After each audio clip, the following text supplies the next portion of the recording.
दोस्तों इसरो ने कहा है कि इस वक्त अर्थ बाउंड ऑर्बिट मैन्यूवरिंग हो रही है, मतलब धरती के चारों ओर ही चंद्रयान 3 की कक्षाएं बदली जा रही हैं, जिसके बाद इसरो वैज्ञानिकों का टारगेट है कि वो 31 जुलाई तक चंद्रयान 3 को 1 लाख किलोमीटर वाले ऑर्बिट में पहुंचा दे, ताकि उसके बाद हाईवे पर जाने के लिए एक सिंगल शॉट मारा जाए और जिससे ये लूनर ट्रांसफर ट्रेजेक्ट्री में 5 दिनों की यात्रा के लिए निकल जाए। और दोस्तों इसके बाद 5 या फिर 6 अगस्त को चंद्रयान 3 चांद के ऑर्बिट को पकड़ने की कोशिश करने लग जाएगा। एक बार दोस्तों चंद्रमा की ग्रेविटी में फंसकर ऑर्बिट को पकड़ लिया तो उसके बाद बहुत सारा रास्ता आसान हो जाएगा, एक बड़ी मुश्किल से छुटकारा मिल जाएगा। लेकिन अगर ऑर्बिट ने नहीं पकड़ा तो चंद्रयान चंद्रमा के पीछे की ओर चला जाएगा और उस स्थिति में दोस्तों हालात बहुत ज्यादा खराब हो सकते हैं, यानी कि मिली सेकेंड्स के अंदर भी इसरो ने कोई गड़बड़ कर दी तो पूरा का पूरा खेल चौपट भी हो सकता है। क्योंकि दोस्तों चांद वाले हाईवे से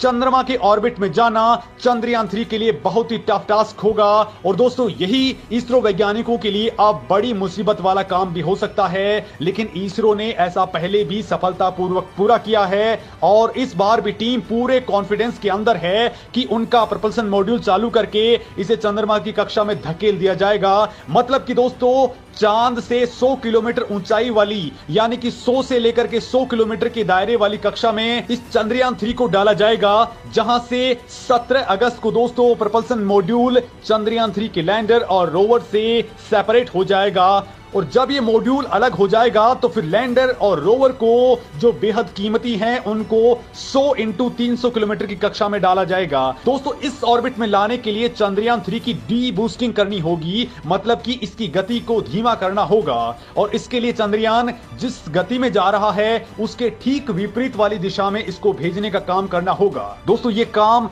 23 अगस्त को होगा और इसे ही टेरर टास्क कहा जा रहा है, यानी कि 15 मिनट जब चंद्रयान लैंड करने की कोशिश करेगा वो टेरर वाला टाइम होगा और यहीं से शुरू होगी लैंडिंग के प्रोसेस। मतलब खतरे की असली घंटी यहीं से स्टार्ट होने वाली है। हालांकि दोस्तों इस घड़ी के लिए इसरो पहले से ही तैयार बैठा है। बहुत से लोगों को लगता है कि यह काम चुटकियों बजाने जितना आसान है, लेकिन दोस्तों असली खेल मैं आपको बताने वाला हूं कि इसरो के वैज्ञानिक आखिर किस तरह के संकटों से घिरे हुए हैं, वो पल पल क्या नजर रख रहे हैं कि इससे हमारा चंद्रयान बिल्कुल सेफ रहे। दोस्तों इसरो जो कुछ कर रहा है वो इतना आसान कतई नहीं है। दोस्तों चांद पर उतरने या चांद पर पहुंचने से पहले भी इस वक्त इसरो के सामने बहुत सारी दिक्कतें आ रही हैं जिनको हमारा चंद्रयान फेस कर रहा है। तो आखिर वो दिक्कतें कौन सी हैं ये भी आपको जान लेना चाहिए। दोस्तों अंतरिक्ष में जब भी कोई यान या फिर सैटेलाइट ग्रेविटी यानी कि गुरुत्वाकर्षण के विपरीत जाता है तो ये ग्रेविटी उसे रोकने का काम करती है, लेकिन इसे बचने या फिर इसे पार पाने के लिए यान को कम से कम 40,233 किलोमीटर प्रति घंटे की रफ्तार को लगातार मेंटेन करते हुए रखना पड़ता है और इसरो जो कुछ भी कमांड दे रहा है वो इसी रफ्तार में चल रहे चंद्रयान को दे रहा है। मतलब दोस्तों चुटकियों के अंदर पूरा का पूरा खेल बिगड़ सकता है। ये पूरा का पूरा खेल मिली सेकेंड्स में बड़े बदलाव कर देता है। दोस्तों हमारी धरती के ऊपर एटमॉस्फेयर और मैग्नेटिक फील्ड वाला सुरक्षा कवच मौजूद है, लेकिन उसके ऊपर जाते ही तापमान एकदम से बदल जाता है और इस वक्त जहां पर चंद्रयान है वहां पर भी हालात कुछ ऐसे ही हैं कि दिन में तापमान 100 डिग्री सेल्सियस के ऊपर चला जाता है तो रात में 100 डिग्री माइनस के अंदर पहुंच जाता है। अब अगर चंद्रयान 3 इतना वेरिएशन बर्दाश्त नहीं कर पाए तो गड़बड़ी आ सकती है। हालांकि इसका इलाज इसरो ने पहले ही कर लिया था। लेकिन दोस्तों इसी अंतरिक्ष में प्रकाश की गति से सब एटॉमिक पार्टिकल्स घूम रहे हैं, जिनको दोस्तों आप सिंपली रेडिएशन भी कह सकते हैं। ये कण जब यान से टकराते हैं और टूटते हैं तो इससे निकलते हैं सेकेंडरी रेडिएशन वाले पार्टिकल्स, जो दोस्तों यान का बहुत बड़ा बिगाड़ कर देते हैं। बड़ी बात तो यह है कि दोस्तों सूरज के अंदर सोलर विस्फोट होते रहते हैं और वो भी इसमें बड़ी दिक्कतें पैदा कर रहे हैं, क्योंकि इनकी बहुत सी रेडिएशन हमारे तक तो नहीं पहुंचती, लेकिन अंतरिक्ष में वो तूफान मचाए पड़ी रहती है। इससे निकलने वाले चार्ज पार्टिकल्स स्पेसक्राफ्ट को बर्बाद तक कर देते हैं। दोस्तों इन मैग्नेटिक तूफानों या सोलर तूफानों से कई बार सैटेलाइट और यान तबाह हो जाते हैं। हालांकि दोस्तों इसरो के पर आपने जो सोने वाली परत देखी है वो इन्हीं से बचने के लिए लगाई गई है, ताकि ये तीव्र चार्ज पार्टिकल्स नुकसान नहीं पहुंचा पाए। इतना ही नहीं दोस्तों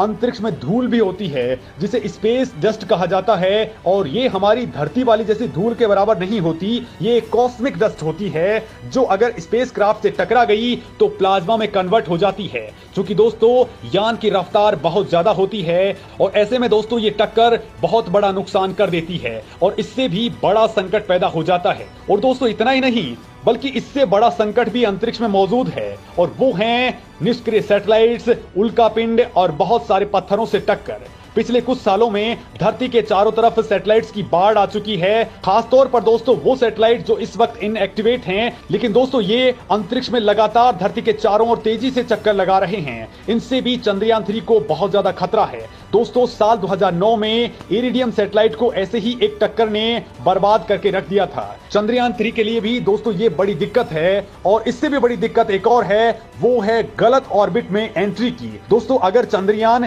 किसी भी तरह से गलत ऑर्बिट में चला गया तो उसे सही तरीके से वापस निकालने में काफी समय, क्षमता और ताकत लगेगी, और ऐसा करते समय मिशन का पूरा टाइम टेबल खराब हो सकता है और इसकी लागत पर भी बहुत बड़ा फर्क पड़ सकता है। और सबसे बड़ी बात कि इसका ईंधन भी खत्म हो सकता है।